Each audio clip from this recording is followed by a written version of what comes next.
Hello everyone, আশা করি তোমরা সকলে খুব ভালো আছো। আমিও খুব ভালো আছি। তবে চলো শুরু করা যাক আজকের রেসিপি। 1 কেজি শোলের ফুলকপি আলু দিয়ে ঝোল, যেটা কাটা দিয়ে মশলা বাটা পুরোটাই তৈরি করবে আমার দিদা। কারণ দিদুনের হাতের চমৎকারী শোলের ঝোল জাস্ট চুমু লাগে, চুমু।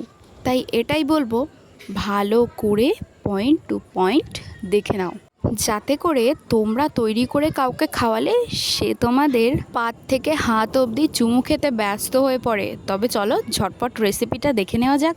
দিদুন এখানে মাছটাকে কাটার পর প্রায় 12 থেকে 14 বার হয়তো ধোয়া হয়ে গেছে, কারণ মাছটা যেহেতু জিয়ল মাছ তাই এটা একটু লোদলোদেই হয়ে থাকে।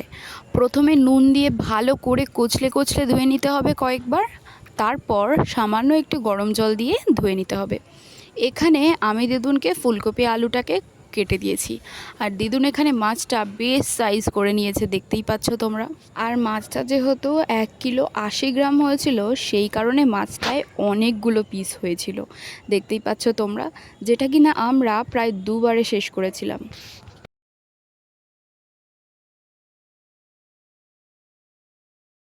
তো এখানেই 1 বাটি মাছের মধ্যে আমরা বেছে বেছে দাগা এবং পেটি নিয়ে প্রায় 12 থেকে 13 পিস নিয়ে নিয়েছিলাম ফুলকপি আলু দিয়ে ঝোল করার জন্য। মাছগুলোকে এভাবে সাজিয়ে ফটোশ্যুট করছিলাম বলে দিদা বলছিল, শর্ত মেলা ছবি তুলিস না এত, এখনও আমার রান্না করাটা বাকি আছে। কাজকর্মের বেলায় লবডঙ্কা আর এলেন কিনা ফোন হাতে ছবি তুলতে। আমার বগর বগর করতে করতে কিন্তু দিদা ওদিকে ফুলকপিটাকে একটু নুন দিয়ে হালকা সেদ্ধ করে নিয়েছে, আর এখানে মাছটায় লবণ, হলুদ, সামান্য লঙ্কার গুঁড়ি এবং সামান্য জিরের গুঁড়ি ভালো করে মিশিয়ে নিয়ে সাইড করে রেখেছিল। আমাদের সাথে আমার দিদার আর একটা রেসিপি এখনও অবধি শেয়ার করা হয়নি, সেটা হলো শোল মাছের মাথা দিয়ে লাউ শুকত। খেতে যা চমৎকার লাগে না, ওটা দিয়েই আমি 1 প্লেট ভাত খেয়েছিলাম পরের দিন, যার রেসিপি দেওয়া হয়নি। তোমরা চাইলে অবশ্যই আমি শেয়ার করব একদিন, আবার 1 কেজি সাইজের শোল মাছ এনে দিদাকে ঘোল খাইয়ে রেসিপিটা আবার তৈরি করতে বলবো। হ্যাঁ, তবে তোমাদের কমেন্ট একান্ত কাম্য। তার কারণ হচ্ছে গিয়ে এই রেসিপিটা পুরো ইউটিউব জগতে আর একটাও নেই। দিদার কথা মতন আমি এখানে মাছগুলোকে ভালো করে কচলে মলম মাখানোর মতন পুরো নুন হলুদ মাখিয়ে দিয়েছি। দেখতেই পাচ্ছ কোনো অংশ ফাঁকা পাবে না। কাজ করব যখন মনের মতন করব। এখানে ফুলকপিটা সেদ্ধ করা হয়ে গেছে, আর এবার মাছগুলোকে একে একে হালকা করে ভেজে নেওয়া হবে। মনে থাকে যেন খুব বেশি কড়া না হয়ে যায়।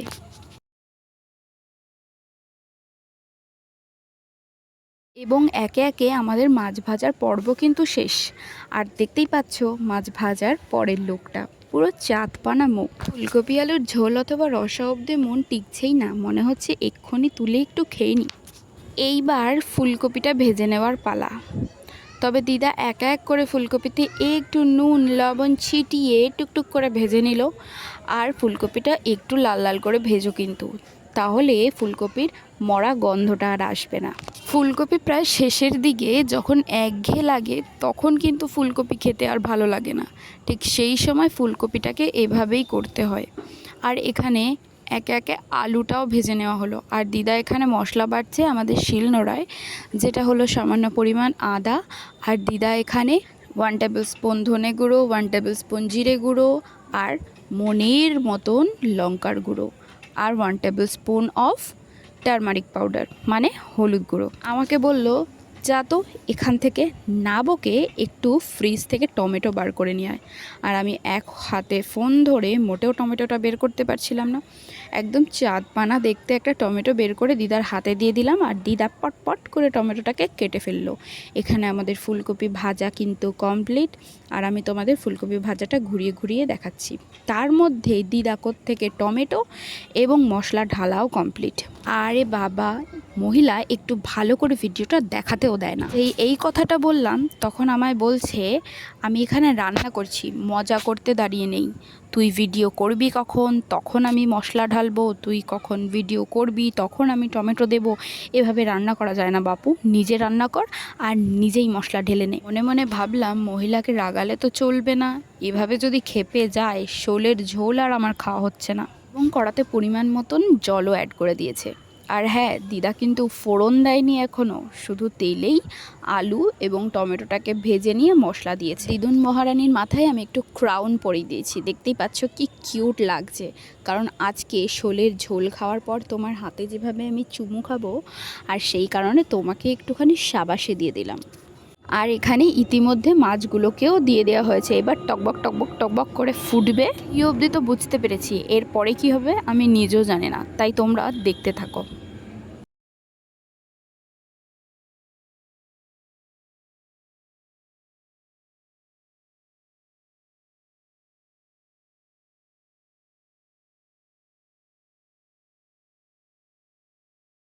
মেলা সময় ধরে ফুটেই চলেছে, এর মধ্যে কিছু দেওয়ার নাম গন্ধই করে না। আমি ক্যামেরা হাতে নিয়ে বোকার মতন দাঁড়িয়েই আছি, আর হট করে না বলেই তার মধ্যে একটুখানি তেল দিয়ে সাদা জিরে খানিক ভেজে তুলে নিল শিলপাটায়। মাছের বাটির চেহারাখানা একটু দেখাই, দাঁড়াও দেখো, এখনই কি দারুণ লাগতাছে। এখনও তো 20% কাজ বাকিই আছে। এইবার মাছের বাটিটা তুলে হট করে দেখলাম সেই কড়াতে ঢেলে দিল। শিলপাটায় সামান্য পরিমাণ জিরে তুলে রেখে সামান্য পরিমাণ কিন্তু কড়াতেই ছিল বাপু। এইবার দেখলাম একটু নাড়াঝাঁকা করে ওটাকে ওরকমই ছেড়ে দিল। এইবার সেই জিরেটাকে ভালো করে মিহি করে বেটে নিচ্ছে। আর মিহি করে বেটে নিতে নিতে আমি ভাবলাম গিয়ে একটু সোফায় পেছনটা ঠেকিয়ে আসি। ঠেকাতে এসেই দেখি সেই জিরে মশলা দেওয়া কমপ্লিট। এবং ইতিমধ্যে আমার মেলা বাজে বকতে মাছের ঝোলটাও কিন্তু রেডি। কি টেম্পটিং লাগছে, কি দারুণ, কি দুর্দান্ত, কি অনবদ্য, আর কি বলা যায়, আমার ভাষা নেই। দেখতে যেমন, খেতে তার থেকেও বেশি রসালো, সুন্দর, টেস্টি। ভিডিওটা ভালো লাগলে আমার দিদার হাতে এসে একটা চুমু দিয়ে যেতে পারেন। ধন্যবাদ।